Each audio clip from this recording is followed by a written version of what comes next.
сахнада сөйлеп үйреніп қалған ғой, кішкене ана сахнаға шықсақ сөзіміз әсерлі шығар деп. Қымбатты ұстаздар, қымбатты ата-аналар, қадірлі 9-шы орта мектебінің жас оқушылары, жас ұландар. Бүгін мынау біздің сіздердің киелі осы Тараз қаласында бірнеше білім ордасы болса, сол білім ордаларының ішінде үлкен жетістікке, үлкен жақсы білім саласында атқарып жатқан сіздердің үлкен жетістіктеріңіздің арқасында сіздердің мынау мектептеріңізді облысымыздағы ең іргелі Шоқан Уәлиханов облыстық орталық кітапхананың ұйымдастыруымен ана туралы әдеби кешке келіп отырмыз.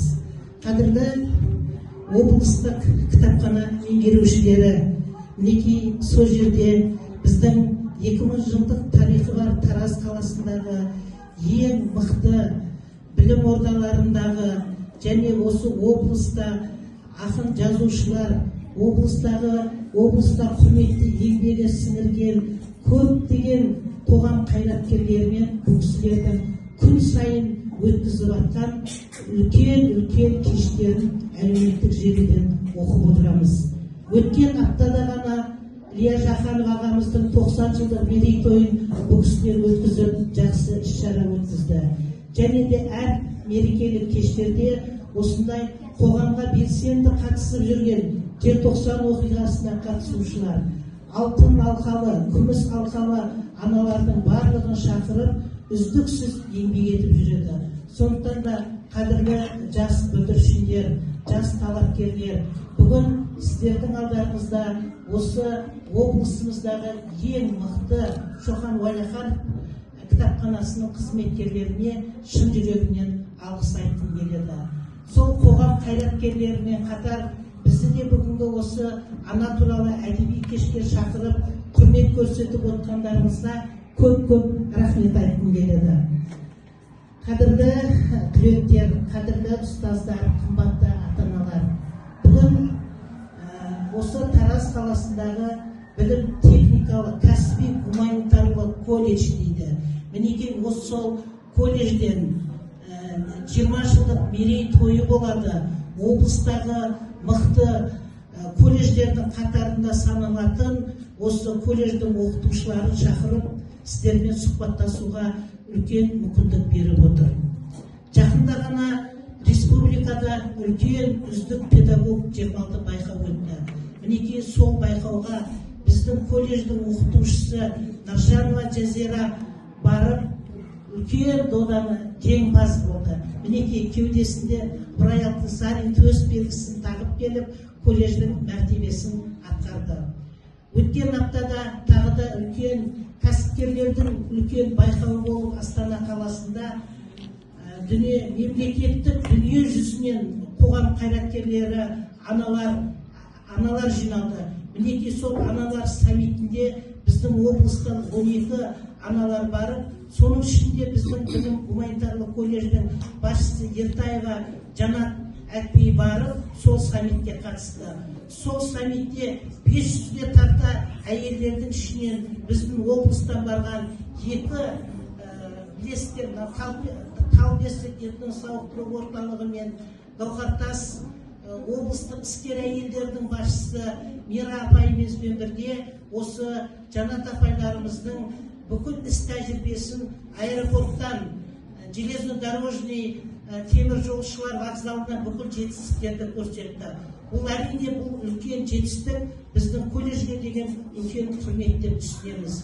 Сонымен қатар өткен аптада 13-14 мамыр аралығында осы Тараз қаласында халықаралық деңгейдегі әйелдердің үрелі, әйелдердің осы қоғамдағы үрелері туралы үлкен форум өтті. Мінекей сол форумда да біздің облысымыздағы бірнеше біздің қайраткер аналарымыз, мықты біздің облыстағы ақын жазушыларымыз сол форумда қатысып, үлкен әлем көлемінде өткен сырттан келген қонақтардың барлығы біздің тарихи, әдеби мұраға мол Тараз қаласын аралап, Тараз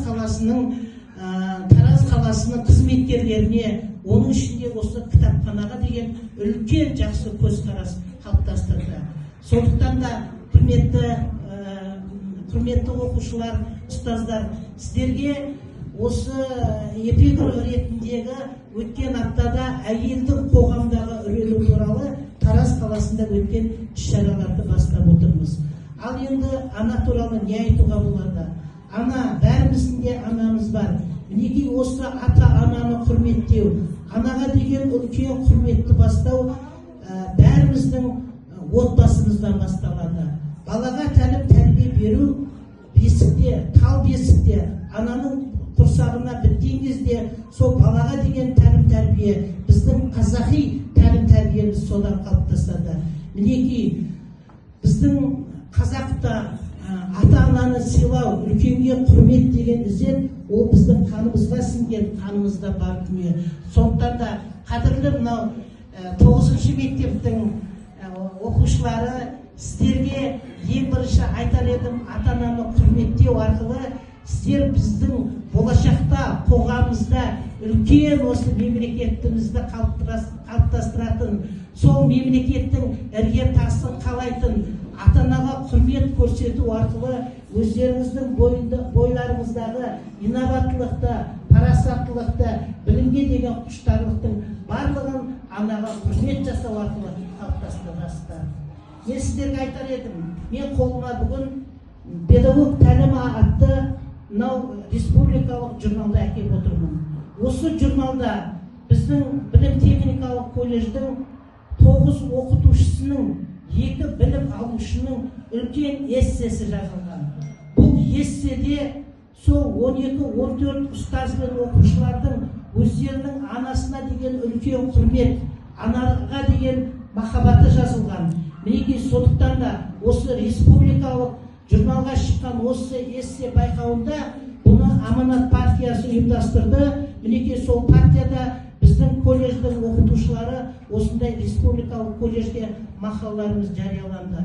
Бұл мақаланың ішіндегі колледж көшбасшысы, сол колледждің директоры Ертаева Жанаттың жазған эссесі республикалық көлемінде жоғары бағаланып, үлкен республикалық додада сол кісі сөз сөйлеу құрметіне ие болды.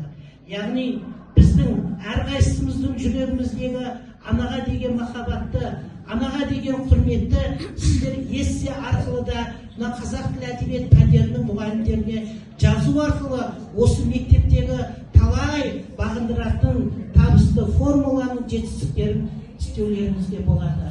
Ұжым мүшелеріне үлкен денсаулық тілеймін. Мына отырған біздің балдарымыз биылғы ұлттық бірыңғай тестілеуден жоғарғы балл алуына тілектестік білдіреміз. Яғни сіздермен бүгінгі мынау басқосудағы сіздермен біздердің ортамыздағы диалогтың өзі бір сіздердің керек жарықтарыңызға жарап атса, ол қуантарлық нәрсе. Құрметті ұстаздар, құрметті оқушылар, құрметті кітапхана қызметкерлері, осы мінберді пайдаланып, 9-шы сыныптың оқушыларын, 11-ші сыныптың оқушыларын осы Тараз қаласындағы осы біздің колледжге оқуға шақырамыз сіздерді. Бұл колледжде 7 мамандық бойынша гранттар бөлінген. Өте жақсы оқу орны.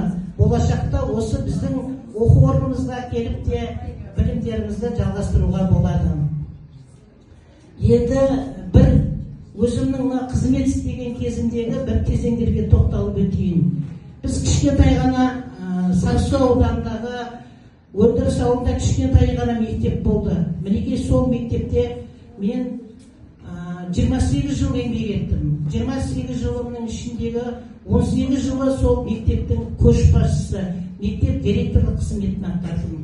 Осы мектеп директорлық қызметін атқарып жүрген кезеңімде біздің мектептің, ауыл мектебінің, ауылдағы ұстаздардың ешқандай қаладан кем емес дегені, үлкен үздік конкурстарға қатысып, осы облыстағы 400-ден аса білім ордасы болса, шағын жинақталған мектептің 2018-2019 жылдардағы облыс әкімінен миллион сертификатты ұтып алдық. Мінекей осындай үлкен жетістіктердің арқасында біздің мектептің түлектері бүгінде республика көлемінде үлкен қызметтерде еңбек етуде. Сонымен қатар, құрметті оқушылар, сіздер білесіздер, біздің қазір осындай сәулетті өмірде қазақ халқының тәуелсіз мемлекет екенімізді білесіздер. Биыл сіздер тәуелсіздіктің біз 35 жылдығын атап өттік. Осы 35 жылдық тәуелсіздіктің алуына әрине 1986 жылғы Алматы қаласында өткен желтоқсан оқиғасының үлкен зор болды.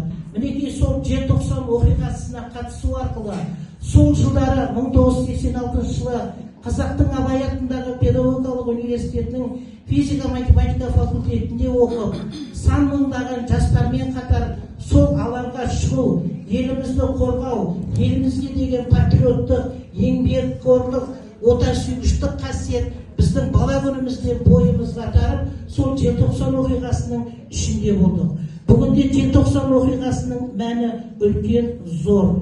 Ол туралы өздеріңіз білесіздер, кеше ғана өмірден өткен Мұхтар Шаханов ағамыз үлкен мінбеде желтоқсан оқиғасының мәнін, мағынасын айтып өтті. Яғни қазір Тараз қаласында сіздер білесіздер, Қайрат Рысқұлбеков атындағы жастар паркі бар. Осы паркте кеудесі жарқырап тұрған Қайрат Рысқұлбеков біздің елімізде бірнеше халық қаһармандары болса, сол халық қаһармандарының алтауы біздің Жамбыл облысымыздан. Яғни Бауыржан Момышұлы және Қайрат Рысқұлбеков. Осы Қайрат Рысқұлбеков паркіне барған кезде сіздер желтоқсан оқиғасына салынған арнайы музей бар. Сол музейдің ішіне барып, аралап, сол желтоқсан оқиғасы туралы түрлі болған оқиғаларды көрулеріңізге болады. Яғни сіздер желтоқсан ойында сіздерге тарихшылар, қазақ тілі пәнінің мұғалімдері үлкен кездесулер өткізеді. Мінекей сол желтоқсан оқиғасының ішінде болып, бүгінде осы Тараз қаласында желтоқсан қозғалысы деген қозғалыс бар. Оны Мұрат Бердалиев деген осы Тараздағы доктор, профессор, үлкен доктор басқарады. Неге сол оқиғаның ішінде де басы қасында жүрміз. Яғни құрметті оқушылар, сіздерді де елін, жерін қорғауға, сол еліміздің мықты азаматы болып, сенде бір кірпіш дүниеге кетігін тапта бар қалан демекші, еліміздің бір кірпішші болып, сабақтарымызды жақсы оқып, ата-аналарымызды құрметтеп, сол ата-ананың сенімін ақтап, ұстаздарымыздың сенімін ақтап, үлкен мықты іргесі, мықты сапалы білім алатын мықты шәкірттер болып өсе берулеріңізге тілектестігімді